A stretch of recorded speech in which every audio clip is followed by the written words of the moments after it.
Los derechos humanos protegen a quienes son agredidos por los poderes del Estado. En la Edad Media era absurdo plantearlos. No había derechos para los hombres. La figura del Cristo torturado justificó la tortura de Torquemada. Todo régimen autoritario reprime desde un absoluto. Primo Levi dice, existe Auschwitz, no existe Dios. Dios ignoraba la ESMA, las matanzas en Vietnam. En un mundo en el cual el silencio de Dios es agobiante, los seres humanos tenemos la obligación de tomar la palabra.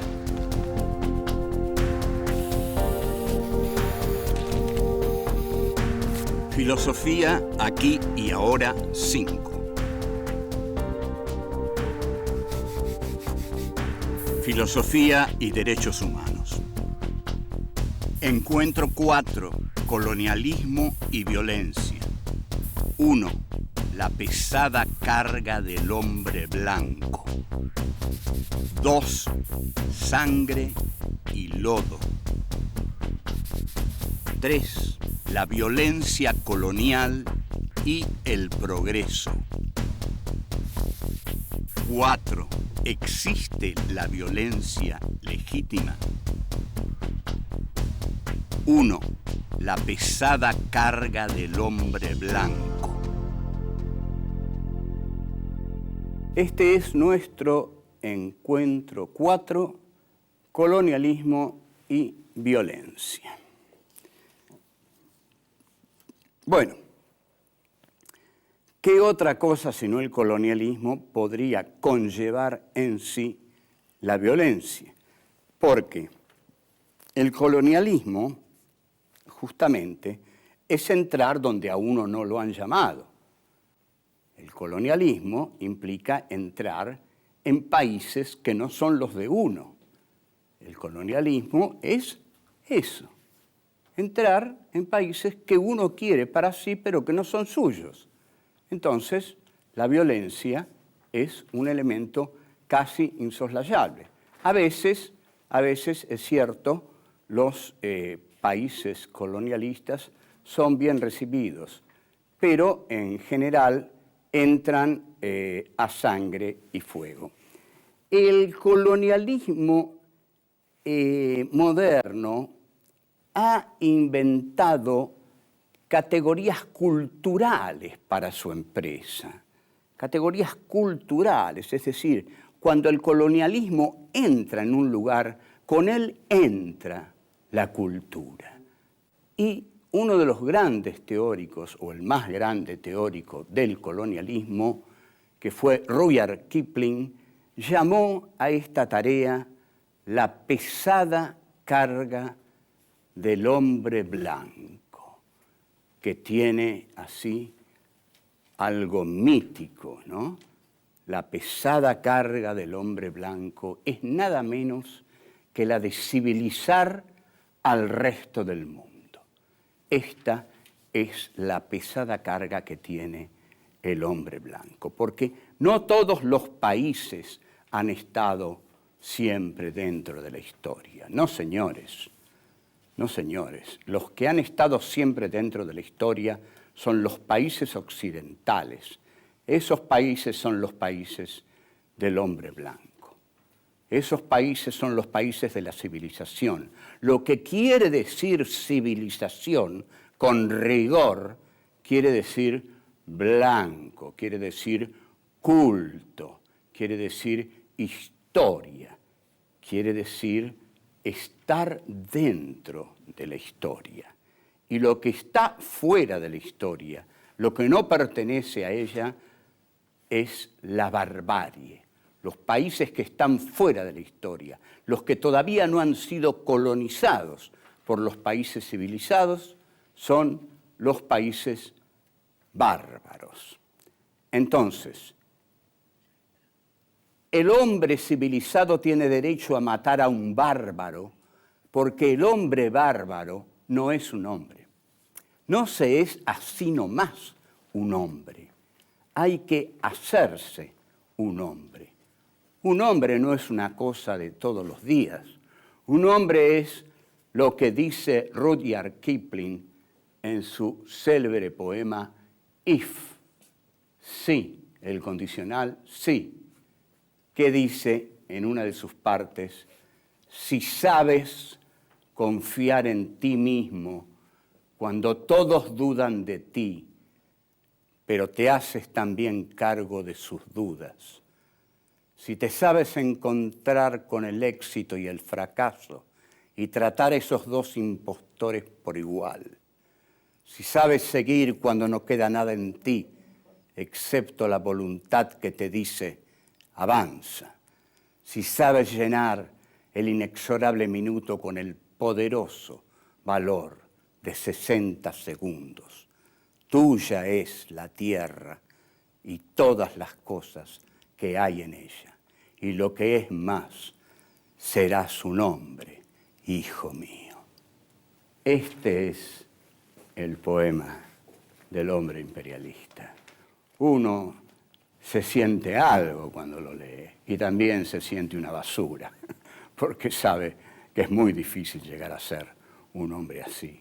Este poema le hubiera gustado mucho a Friedrich Nietzsche y es un gran poema, tiene otras partes que dicen, si eres capaz de jugártelo todo en una sola mano, a cara o cruz, y perder y empezar de nuevo, como si nada. Bien, este tipo de hombre que describe Kipling es un hombre muy especial. Es el hombre diseñado por la cultura, es el hombre diseñado por el poder, es el hombre que lleva la pesada carga de conquistar toda la tierra y hacer de toda la tierra un solo imperio, el imperio de la civilización. Seguimos.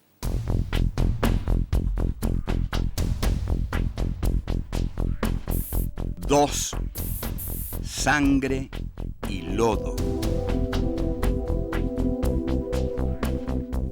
El colonialismo fue el proceso más violento de la historia del hombre. El colonialismo empieza para nosotros, el colonialismo capitalista, empieza en 1492, cuando Colón llega a América Latina y sigue desarrollándose a partir de ahí. Es un proceso tan violento que en esa primera aventura colonial nosotros podríamos decir que fueron arrasados todos los pueblos originarios de América Latina. No hablemos de derechos humanos. ¿Qué derechos humanos? Nadie pensaba en derechos humanos. No había derechos humanos.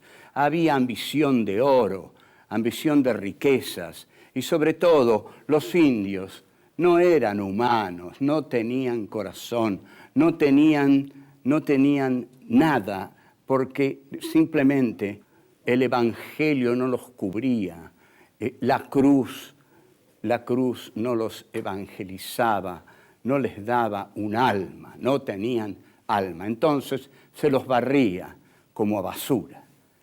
Entonces, luego, a todos los demás pueblos que el colonialismo habrá de arrasar, a los pieles rojas, a los negros en el África, a los asiáticos, a los indios, las masacres infinitas que se harán hasta que, y se seguirán haciendo, hasta que Inglaterra se va consolidando en el siglo XIX como la nación industrialista y capitalista del mundo.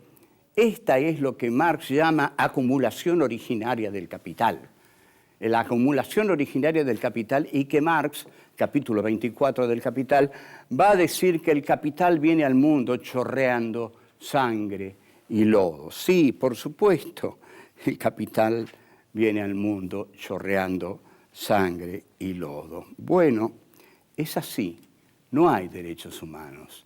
Los conquistadores, los que buscan el capital iniciático no se detienen en esto. Marx dice que hay una historia ingenua, lo dice en el capítulo 24 del Capital, que dice que había una pandilla de vagos que no hacían nada, y había, según el capitalismo, y había unos muchachos muy trabajadores, y bueno, y que esos hicieron un capitalismo, un capital, y contrataron a los otros, y bueno, los llevaron a las fábricas. Pero lo cierto es que la explotación de todas las regiones se tradujo en una explotación y en un traslado del oro de América Latina, que se llevó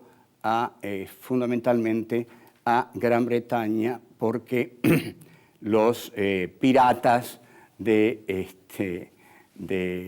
Inglaterra lo derivaron justamente a Inglaterra. Ahora, a la vez, las minas aborígenes, saqueos de esclavos, las minas aborígenes son paisajes inimaginables para nosotros. Son formas de explotación que el colonialismo ha hecho en América, India, China, ¿a qué colaboran? Al desarrollo de la burguesía, una clase a la que Marx admira profundamente, ¿no? Marx dice, no ha habido una clase más dinámica que la burguesía. La burguesía ha transformado al mundo, y Marx apoya este desarrollo de la burguesía, porque dice, bueno, con el desarrollo de la burguesía vendrá su muerte, porque será el proletariado el que le dará muerte. Pero, bueno, el colonialismo todo lo que hace el colonialismo lo hace por la violencia. La violencia se basa en el dolor. Si el hombre no sufriera, la violencia no tendría sentido, no serviría para nada. Aquí la cuestión central es que el hombre tiene dolor, que el hombre sufre. Si a uno le pusieran un hierro candente acá y no le pasara nada, la violencia y la tortura no tendrían el efecto que tienen. Si a uno le tiraran 5 balas y siguiera vivo, tampoco. Yo conversé más de una vez con 2 custodios del fallecido metalúrgico Lorenzo Miguel, sobre todo con uno en un tren a Mendoza en el año 75, y no le dije quién era, ¿no? Que era un profesor, etc. Y después de contarme cosas terribles, me dijo, ¿sabe por qué nuestro trabajo funciona tan bien? Porque la gente le tiene tanto apego a la vida que es difícil de entender, vea. Seguimos. 3. La violencia colonial y el progreso. Hay un investigador, Hewitt, citado por Marx en el Capital, que lanza una frase de una contundencia tal que estremece, que dice que los ultrajes de las razas cristianas contra los diversos pueblos no encuentran paralelo en la historia. En realidad, esos ultrajes han sido muy, muy grandes y muy ocultos, porque, ¿saben por qué? Porque se consideran necesarios, han sido considerados necesarios. Si uno va a Estados Unidos y habla de la matanza de los indios, no lo van a mirar con buena cara. no lo van a mirar con buena cara porque Estados Unidos se hizo así. ¿Y qué? Le van a decir. Entonces, la violencia colonial no se detiene porque Estados Unidos tiene que defenderse del terrorismo islámico. ¿Y qué? Además, está siempre la ideología fundamental del colonialismo. El colonialismo enfrenta a inferiores. Le va a decir el racista. Usted no olvide eso. Nosotros enfrentamos a seres inferiores, no enfrentamos a iguales. Y cuando entramos en un país, entramos para enseñarle a ese país lo que ese país debe aprender. Y si nosotros no entramos, no lo va a aprender. Entonces, nuestra tarea es la de la pesada carga del hombre blanco. ¿O usted no leyó a Rudyard Kipling, mi amigo? Sí, claro que leía. Bueno, esa es la tarea, la pesada carga del hombre blanco. Repasemos este concepto, porque este es el concepto del hombre colonialista. La pesada carga del hombre blanco, nada menos, es la de educar a todos los pueblos del planeta, es la de entrar aún a sangre y fuego en pueblos que, muertos o no, a pesar de los muertos, las violaciones y las devastaciones, tienen que terminar agradeciendo al invasor lo que el invasor finalmente va a traer. Entonces, ¿a qué quejarse? ¿A qué quejarse de la tarea que hace el que lleva la civilización, la modernidad, la cultura, que es la cultura, por supuesto, del país colonizador? Si van a aprender a hablar en inglés, chicos, no se dan cuenta. Entonces, ¿qué es lo que lleva el colonialismo? Lleva una filosofía de la superación. Ustedes van a superarse. Hay una superación espiritual, una superación cultural, entran en la línea del progreso, entran en el tren de la historia. ¿Qué más quieren que les traigamos? Y van a aprender a hablar en inglés. Buena. Bueno, y así aparece la figura del cipayo. El cipayo es el que adhiere a la dominación del británico. El cipayo ustedes los conocen, si además han hecho películas totalmente ofensivas contra los pueblos que han conquistado, pero muy divertidas. ¿Quién no vio Gunga Din, por ejemplo?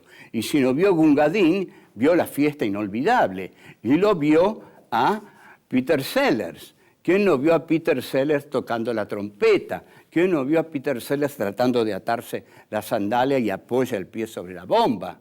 Estalla el fuerte y el director queda con la mano en alto mientras estalla el fuerte. Es decir, a lo largo del tiempo, los mismos colonialistas se burlan del colonialismo y de los colonizados y de todo eso, pero la rebelión y la sangre siempre están esperando. Volvemos.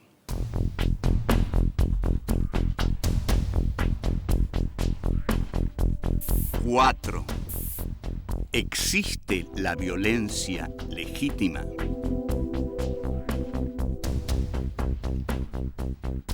La pregunta acerca de si hay una violencia legítima pareciera absurda, porque preguntar si hay una violencia legítima en un mundo en el que se mata a cada segundo es como preguntarse si hay arena en el desierto.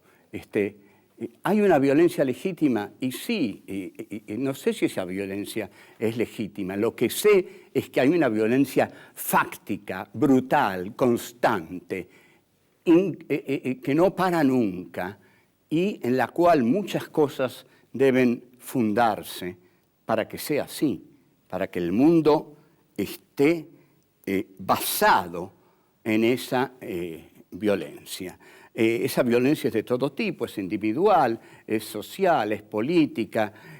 Ahora, la única que podríamos encontrar nosotros, que estamos deliberadamente contra la violencia, que damos este curso sobre los derechos humanos, porque queremos que no se mate ni a los hombres, ni a las mujeres, ni a los niños, porque estamos con la Declaración de los Derechos humanos, porque creemos que la historia no tendrá ningún sentido moral ni avanzará legítimamente hacia ninguna parte mientras se justifique la violencia.